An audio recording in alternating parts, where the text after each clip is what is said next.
Hello, everyone. Welcome to the InfraGard Atlanta webinar series. Today, we're going to be talking about tackling the top cybersecurity threats of 2018, where industry experts predict the unpredictable and share some ideas on threat mitigation. I'd like to thank everyone for attending and look forward to a great webinar. So let me start off and just a quick overview about InfraGard for those who may not be familiar with InfraGard. InfraGard is a non-profit organization serving as a public-private partnership between businesses and the FBI. Today we're represented by three different panelists, including myself, and just a disclaimer that these views do not necessarily align with the FBI or InfraGard. They're of the individual panelists themselves. I want to thank our chapter sponsors who make these things happen. Firstly, our diamond sponsor, Presidio, diamond sponsors at least, Presidio and Cylance.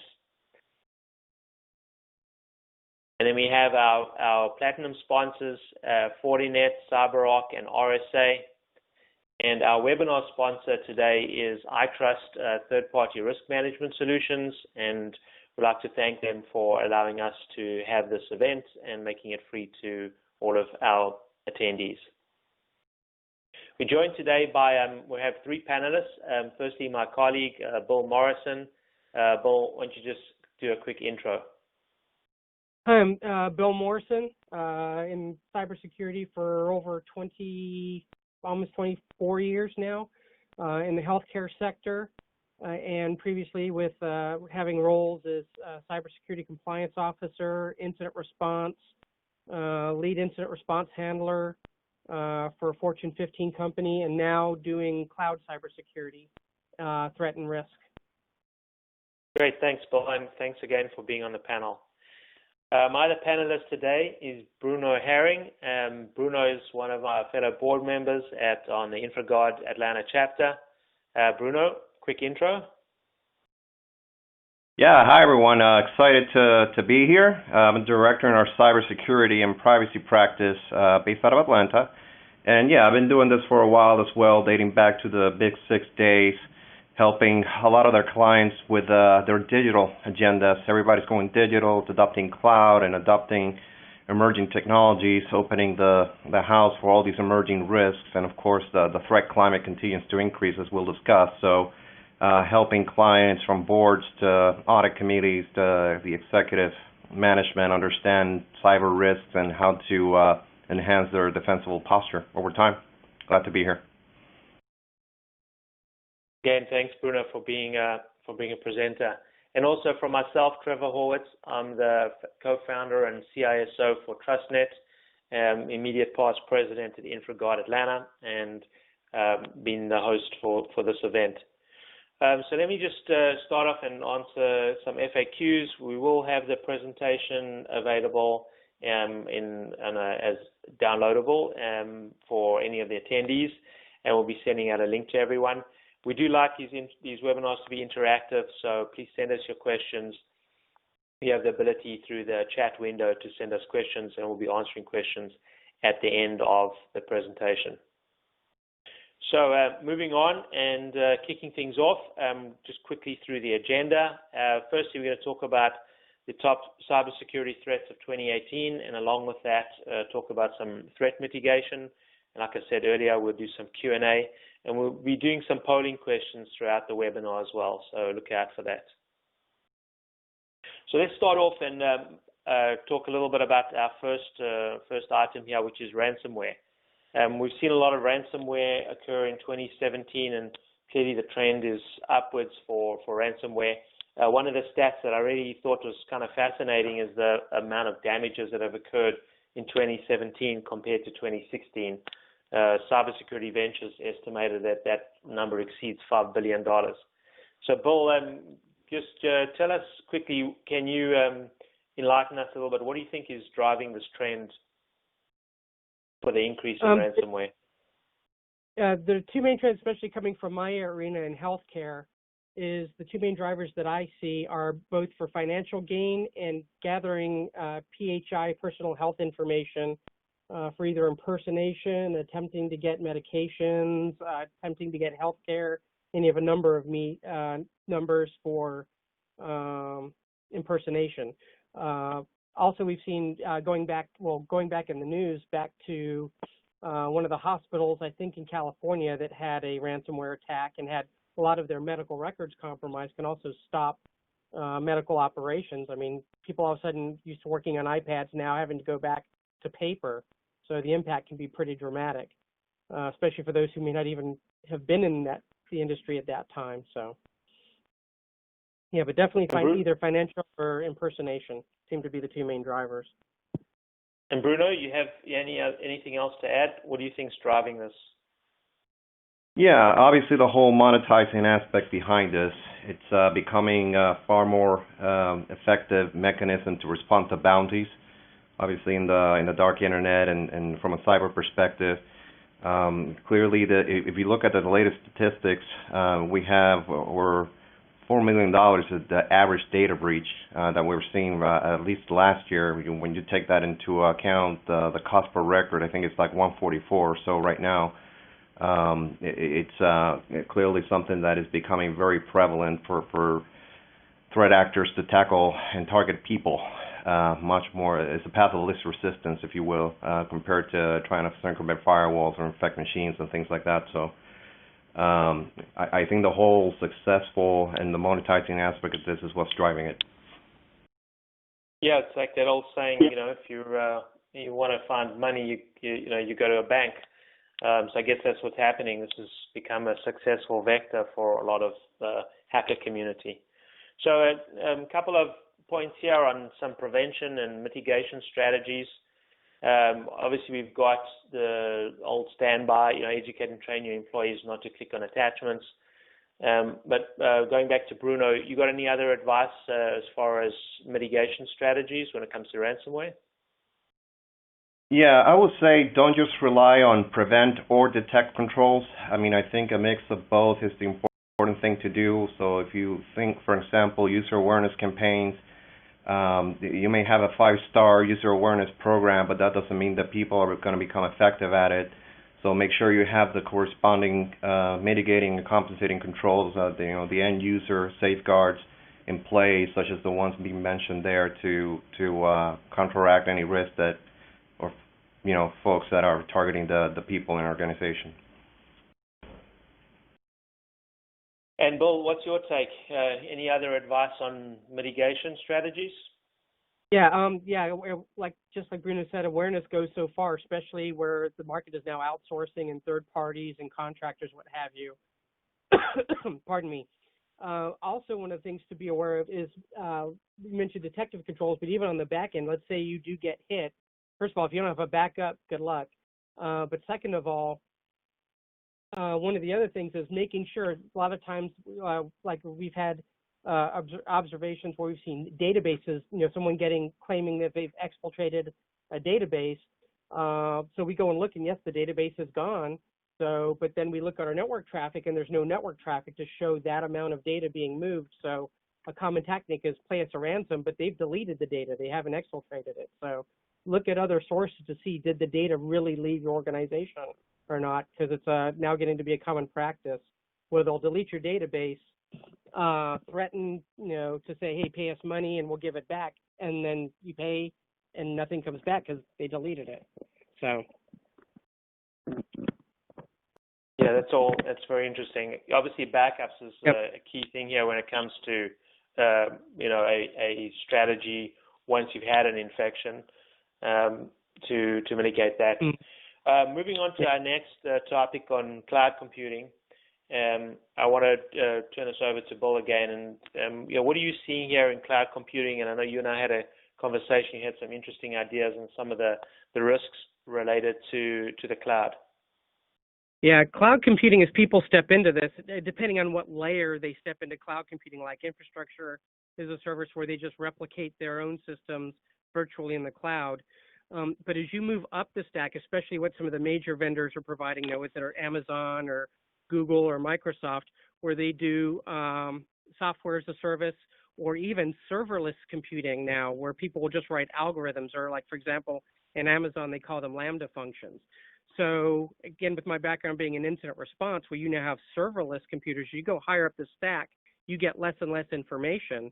And now with serverless, that only exists while that function is running. And if that function doesn't generate logs or signal, you have no idea what's going on. So this is now getting to be a training of your developers to have them not just generate like diagnostic messages, but things would be useful for security and incident response.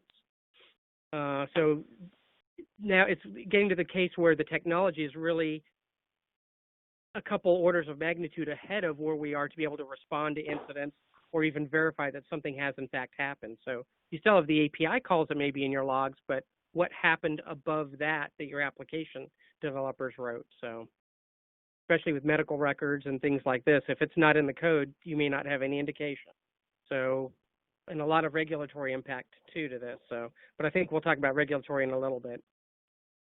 Yeah, and one of the other things that I've seen in our client base is the whole emergence of the shadow IT, where because of cloud computing, it's so easy for divisions and even individuals to go and create their own instance either on AWS and start running applications and start improving their own productivity from different software as a service and cloud-based apps.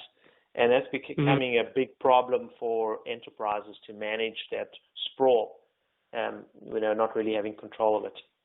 So Bruno, what are the strategies? I'm sorry. One of the strategies you think would make sense as far as mitigation of these cloud computing risks that we're facing? Absolutely. I think starting with governance and understanding what liability means as you adopt the cloud model. I see a lot of organizations move over to the cloud thinking that they're shifting the liability completely over, or without any security strategy to adopt the vendor and work with the vendor, and not understanding who owns what and what happens if in response to incidents and things of that nature. So having the right governance and being able to understand what are the implications contractually and from a best practice perspective to work with clients. As a case in point, for example, you may have seen in the news many organizations have had our AWS, for example, just to throw a name out there. And AWS is providing the space, if you will, the box, and you need to be able to do the hardening behind the infrastructure that you are basically using, basically putting all that liability on you. So make sure you have a very good and solid hardening and secure baseline to work with as you're moving applications to the cloud, and understanding what the governance and monitoring aspects of that need to look like as you work with a vendor. We're seeing another situation with a lot of entities, like particularly when it comes to vendors of our clients, smaller entities, and they'll just make a statement that, well, we're in the cloud, so we're secure. And that's kind of their standard response because they don't have the expertise to manage the security. So it becomes a big issue.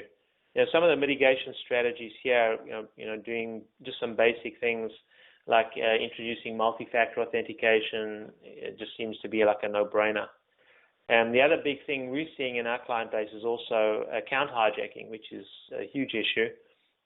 And that brings up the need for having robust identification, credentialing, and access management as another need. Bill, do you have a take on this cloud computing? Anything else to share? Yeah, again, especially with federation and allowing other vendors or even customers use their authentication mechanism, then who handles that incident, who tracks that, and a lot of that, and also with log message to go back to that.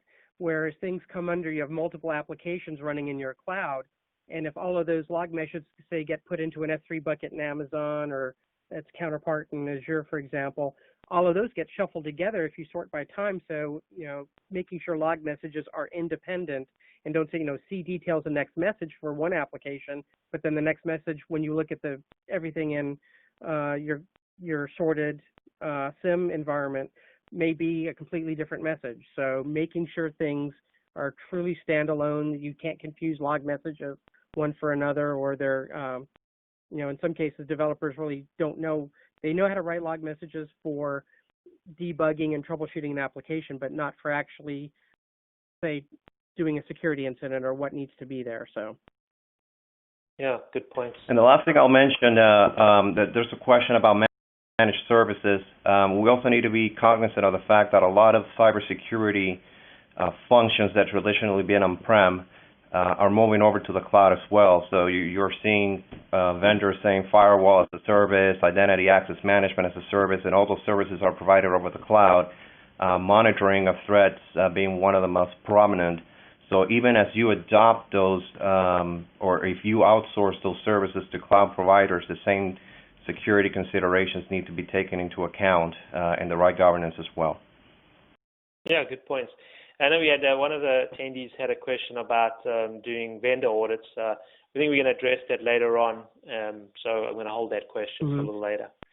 So moving on to our next topic, which kind of gets a lot of buzz in the media, and I think the reality is something a little different from the way it's presented. But the Internet of Things is certainly a threat vector that's emerging, and we think it's going to be another big year in 2018 for some major hacks. We had 2 major exploits last year with Crack and Blueborn, and looks like we're on track to have more spectacular type of hacks as well.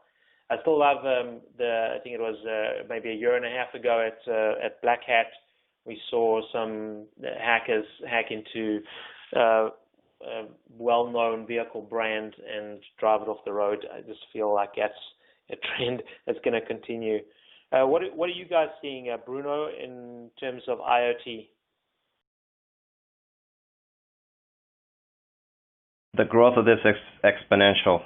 It's unprecedented in quite fact. This is kind of the next wave. We saw the cybersecurity program as a consumer in corporations, and now as all these smart watches. I mean, my toaster has probably has a Vio that I can update and connect to the internet and all that. So clearly, what we're seeing the most is that. From one of our recent surveys of all the clients and organizations that we interviewed, 70% of those have a security strategy behind Internet of Things. So every company should really apply this, even if they're not in the business of creating Internet of Things, but you're embracing it and using it, whether you're going to allow people to see emails on an Apple Watch or whatever the case may be, you clearly need to have a security strategy behind that. And we're also starting to see the life-threatening aspect of Internet of Things when you think about devices that go associated with health, such as your heart and things like that, driverless cars. So a lot of industries have taken a very active role, or more active role than previously seen to tackle this issue.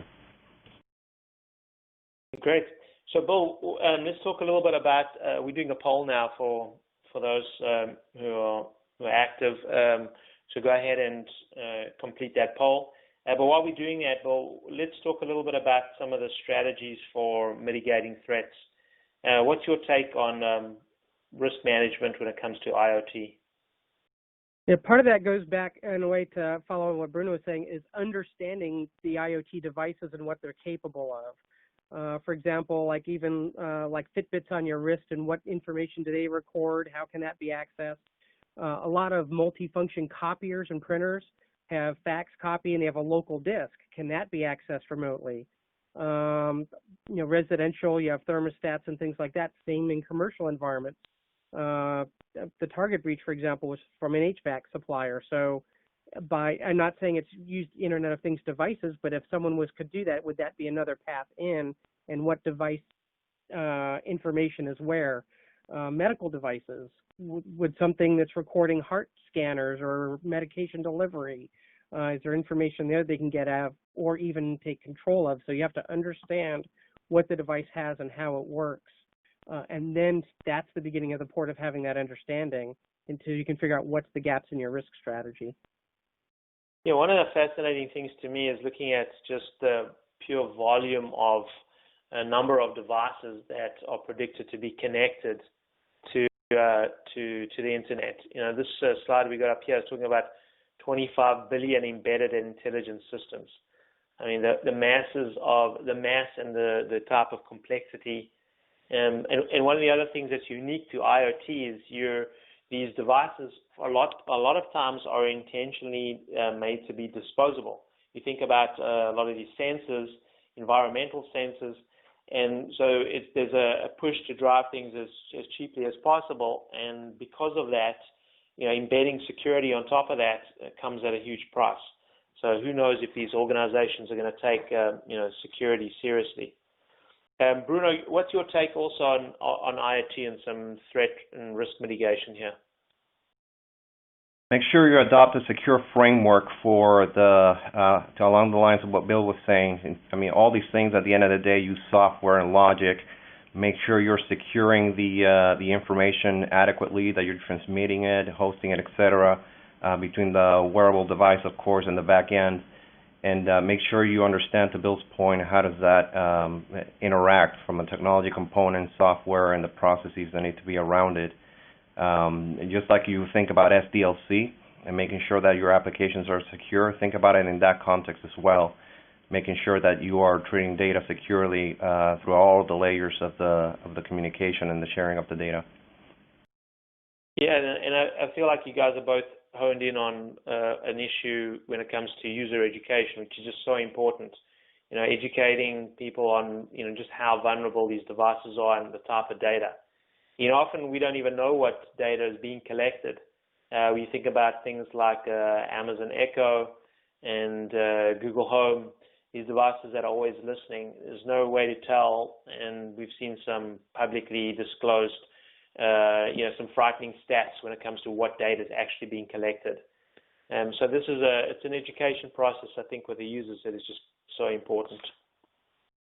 Okay, moving on to our next topic, which is talking about GDPR.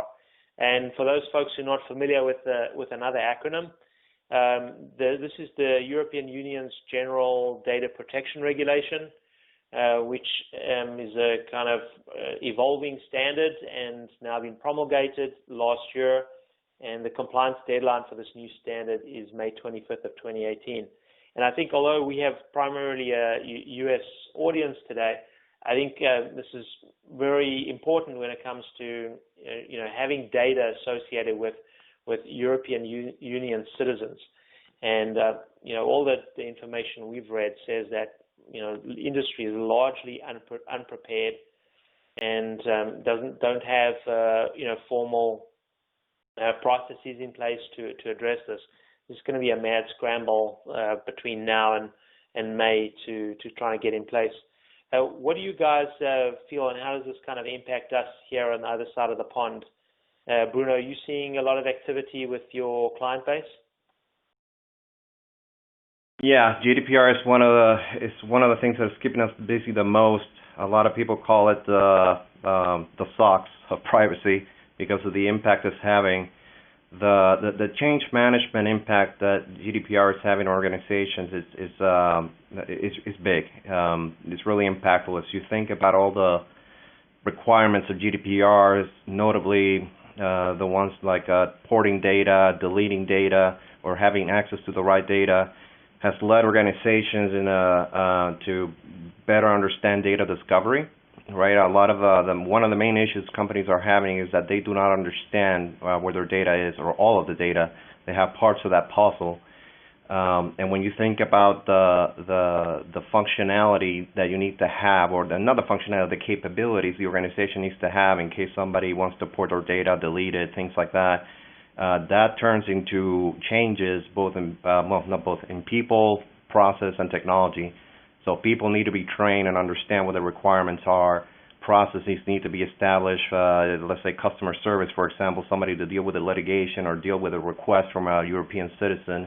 And if you think about technology, especially outdated technology, it needs to be customized. You need to either upgrade systems to be able to have this type of functionality and be able to chase the data in all different platforms throughout the organization to be able to demonstrate that you have identified all the possible data, deleted it, ported it, and things of that nature.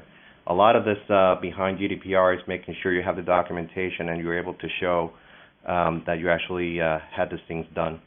So it's a pretty impactful thing, organizations. Yeah, I like what you said there about, and we highlighted this also in the presentation. I think one of the number one issues related to GDPR is organizations just not knowing, where the sensitive data even resides.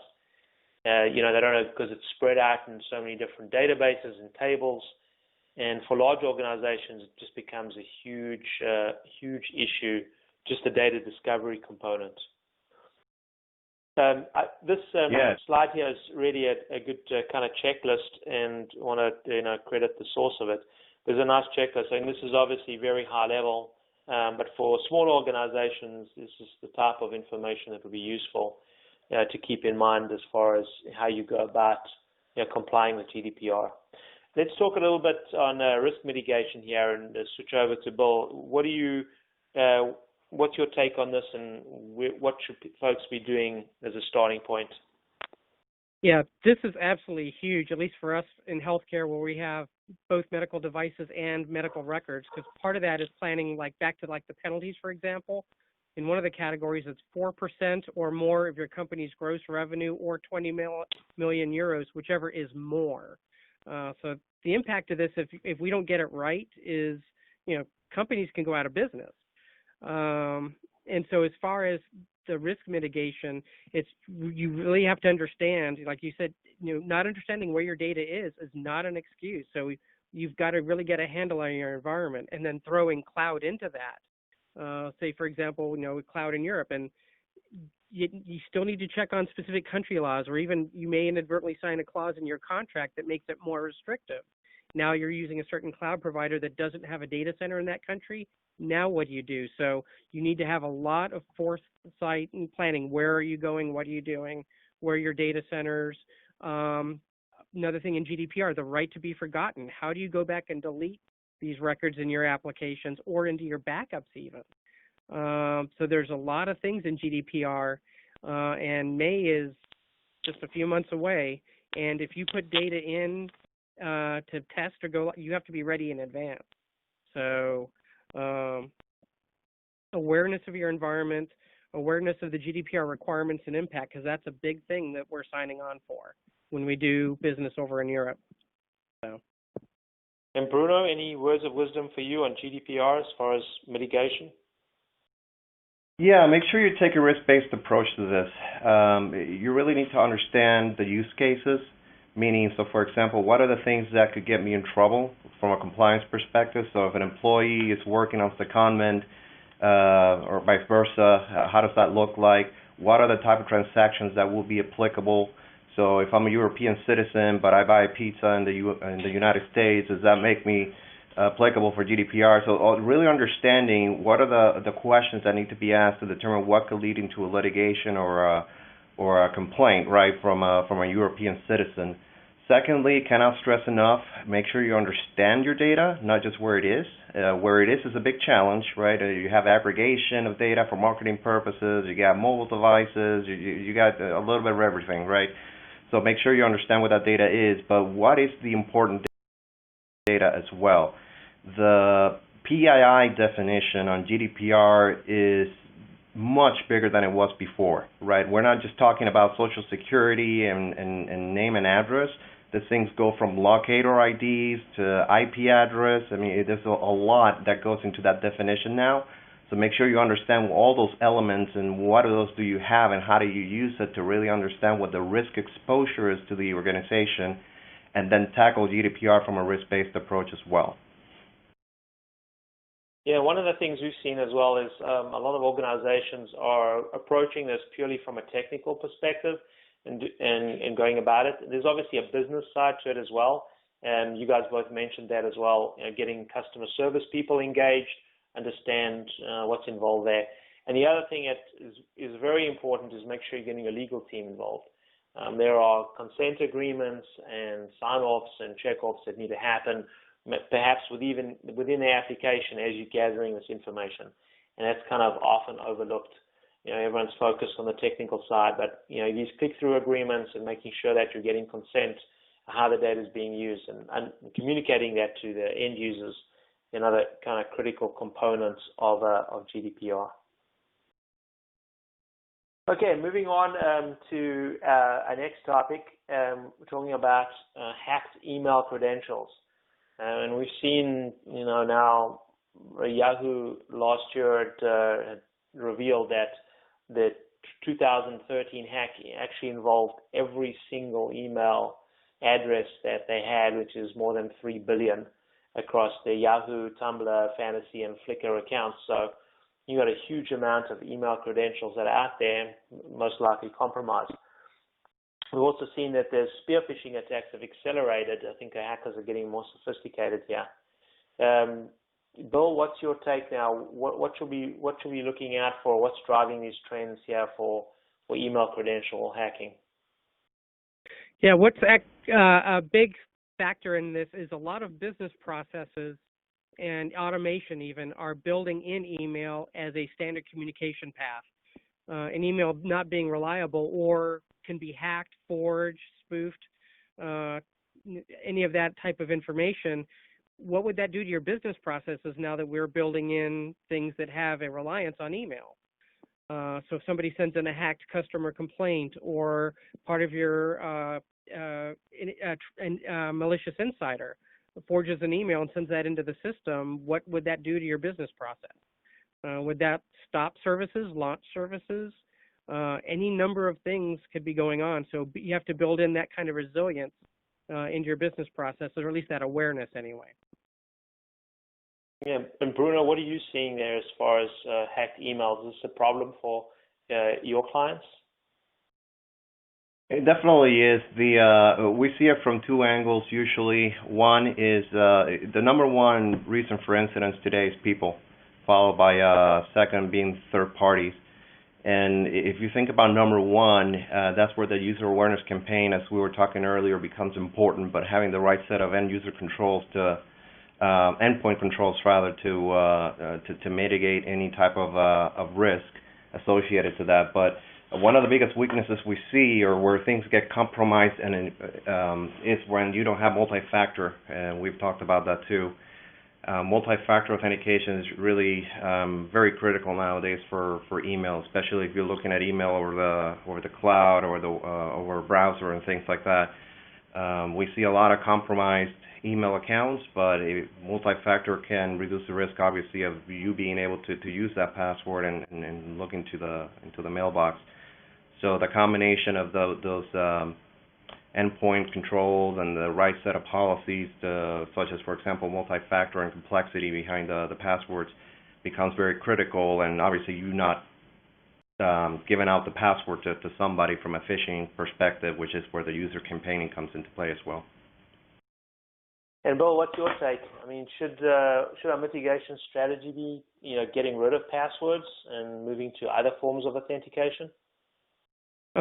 Ideally, that would be good because, again, passwords, with a lot of people still using very primitive password mechanisms or guessable ones, given enough horsepower, because, again, the CPUs improve in power.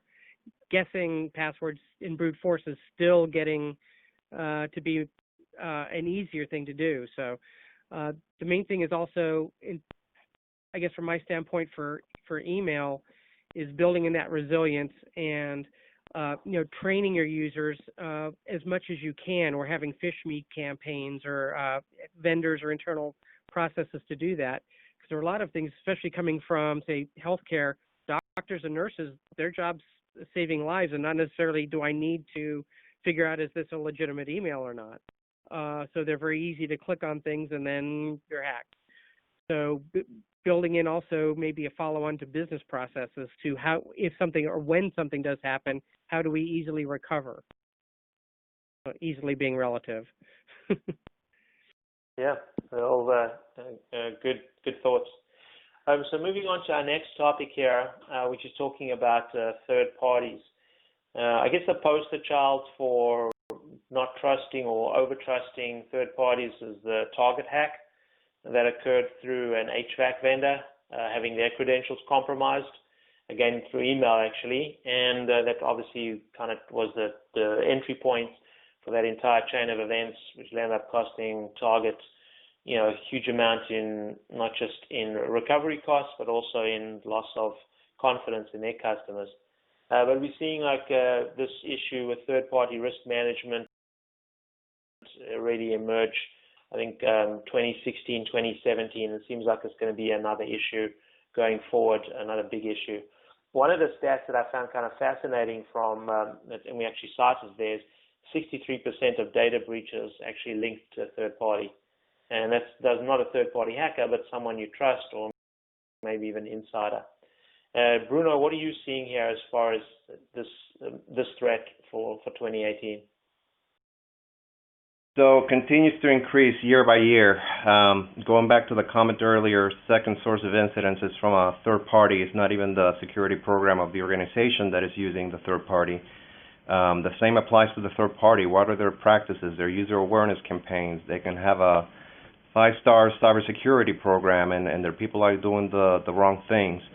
So we're clearly seeing a increase in the amount of assessments and audits that are taking place in third parties.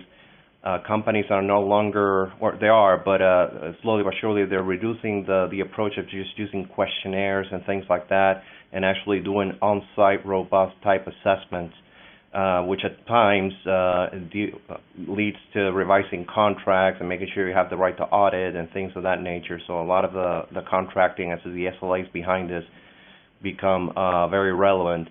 And when I say the robustness of assessments on third parties, it's all about those threat-based disciplines. How do they handle threats? How do they handle risk? Some of the things that a SOC 2 by itself, that it's meant to be more of a financial statements, adequacy, and protecting those that type of information. But what's beyond that, it becomes a question. So as companies still issue SOC 2s and certifications, we still see companies trying to understand what are the third parties doing from a threat-based disciplines. And it's becoming a much more, we're seeing a lot of activity associated to increase audits and things of that nature. And Bill, what are you seeing, particularly in healthcare? Is this a big threat, or is this kind of a sleeper issue? Definitely a big issue. So one of those things especially with healthcare, is using third parties or providers or partners that putting our software on their platforms or vice versa. Building in this, you have a dependency, but how would they handle something that's on their side? Or now throwing cloud into that mix, where hospitals don't have a lot of IT budget, so they say, well, we'll just store stuff in the cloud, and realizing what, in terms of compliance, your cloud provider will only really protect you up till the hypervisor. Above that, it's back up to you. So understanding if you hire a third party to do something who says, oh, we're safe because we're in the cloud. Same thing. What do they do for their part of the responsibility above the hypervisor? And that goes back to exactly what Bruno said, doing assessments on site of what that vendor does, what their processes are, if necessary. If what they provide is a higher risk, doing that more frequently. And again, getting that written into your contract with that right to audit and what that frequency will be. Yeah, one of the comments coming in from Richard in Texas is talking about, let's not forget about NSA breach in relation to contractors. I think one of the biggest challenges in this area is just the volume of organizations that you would need to do assessments on. And just who has the manpower and who has the budget to go and do that. And I guess that's one of the reasons why emergence of tools that automate that functionality so you can do risk assessments en masse. Actually, like one of our sponsors provides, that's a type of risk mitigation strategy that makes more sense. And then stratify your vendors into, okay, for these set of vendors that are relatively low risk, we're going to have automated responses and automated risk mitigation.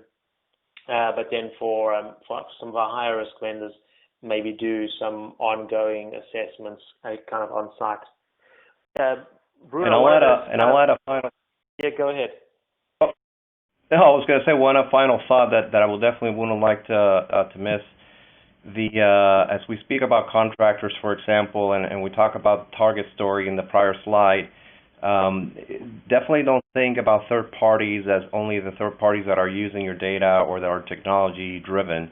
I mean, if you think about the case story behind Target, we were talking about an HVAC vendor that had no systems other than Microsoft Office in their computers. I mean, this whole thing started with that contractor using the Target portal to issue their invoices, if you think about it.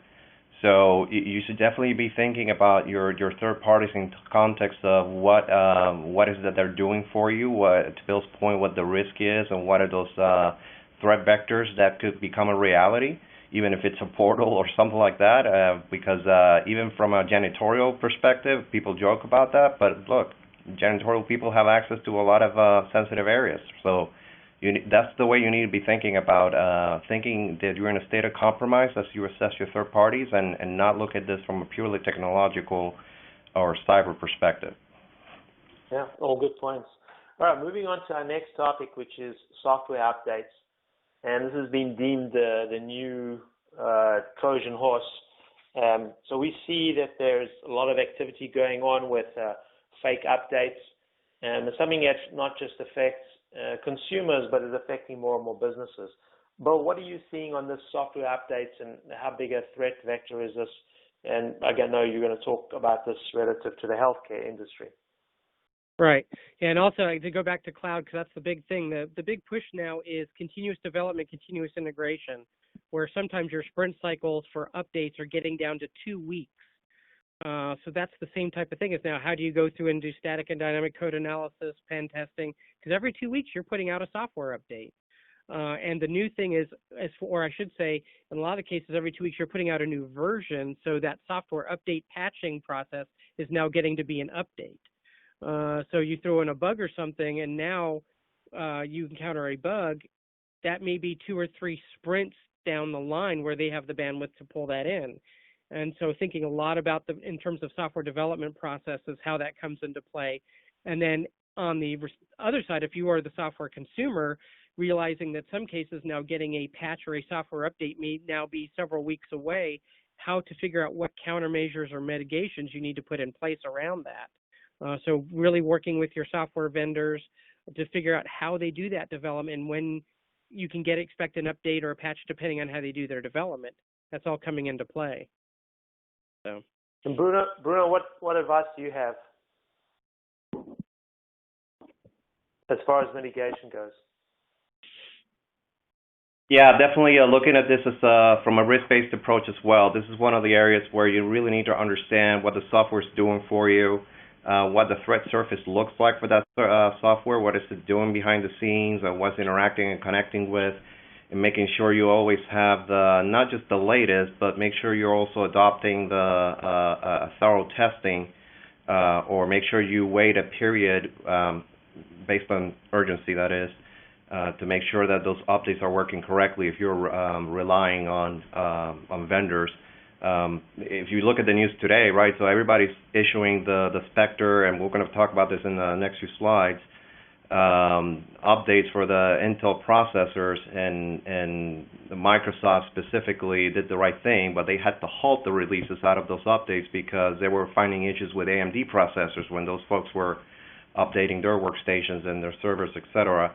So always make sure you have a level of testing and adaptation stage to make sure that the softwares the updates make sense and that are keeping the environment adequately protected. Yeah, all good points. All right, moving on to our last topic to talk about in terms of a threat vector, and this is obviously something that's brand new, Spectre and Meltdown. Do either of you care to give a quick overview about what this vulnerability involves?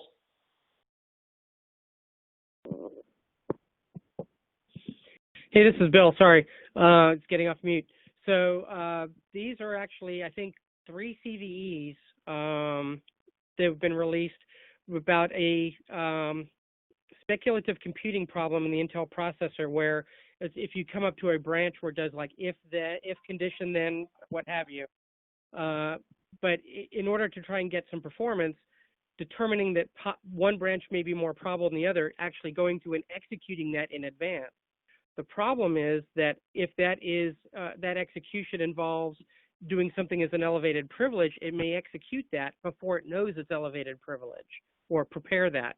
That gives a way to maybe perhaps access or read some data anywhere in memory that may be sensitive or require that elevated privilege without knowing it. So this is a big way for data exfiltration potential. So my understanding is in order to take advantage of this, you literally have to be in front of the console. Basically, have physical access to the device. Is that your understanding too? That's one of the things. We're seeing patches both for the processor level and for app and for OS vendors. But again, throwing that into cloud computing, consoles, virtual consoles. I don't want to necessarily say, because we don't know that it can be done remotely, but that doesn't mean it possibly can't theoretically. So. Right. Yeah. So this is such a new vulnerability. I mean, it still needs to be flushed out. The good thing is, right now, there's no one really seen any exploitation of the vulnerability out there in the wild. So that's probably a good thing. But as far as mitigation strategies, I mean, from everything I've read, it's just patch, patch, patch. That's kind of the strategy. And there's a CERT reference there for anyone who wants to look up this vulnerability and get some more advice. And that CERT reference is evolving. So periodically go and check that out. Any other kind of words of wisdom as far as mitigation, Bruno? No, not that I can think of. Make sure that you know the impact on the environment before you patch it, and make sure you do it as soon as possible before the threat actors get more active into it. Yeah, and also, again, know the potential regulatory impact, because if there was something that would classify as a breach, and it was in Europe, we just invoked GDPR. Well, GDPR isn't until May, but you get the idea. Yeah, that's a good point. And that goes back to also, looking at incident response, which is another critical component, obviously not a threat vector, but a critical component of how organizations should be preparing themselves for this type of threat. So we're coming to our kind of Q&A component. So anyone who's got some questions, go and fire those in. We'll be doing Q&A, starting in a minute or so. So I want to, before we do that, just do a quick recap on the topics we spoke about today. We spoke about ransomware and how pervasive it is. We saw a huge increase from 325 million to about 5 billion in damages from 2016 to 2017, and the trend is moving up. We spoke about cloud computing and what's going on there in terms of new vulnerabilities, shadow IT and how that's impacting the cloud. And then IoT, billions of devices being connected, more and more being connected every day now, new vulnerabilities, huge variety of operating systems and devices and architecture, and now it's making their way into the corporate enterprise as well.